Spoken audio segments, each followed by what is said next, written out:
So as part of the City deal, we're expected to help support the creation of 25,000 new jobs in the City region. We're expected to help attract £4 billion worth of private sector investment and support an increase of 5% in the gross value added of our City region. They're pretty challenging targets, so to deliver those we need to use the money we have available strategically, and we need to back the right projects.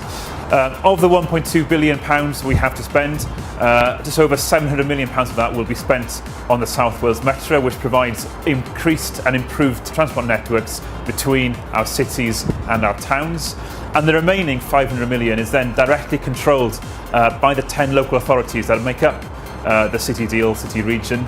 And we will be using that over the next months and years, investing in the right projects to deliver that economic prosperity we all want to see in our City region.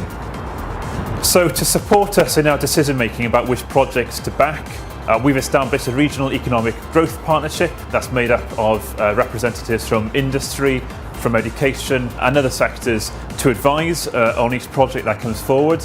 We've also got a business council with representatives from specifically from business to also advise on the projects that emerge that we will wish to take forward. We're in the process now of finalising our initial business plan, and that includes several in principle commitments, particularly around transport, around digital connectivity and around skills, all of which will kickstart the City deal project and I think give an initial impetus to our plan to drive the economic growth of the City region.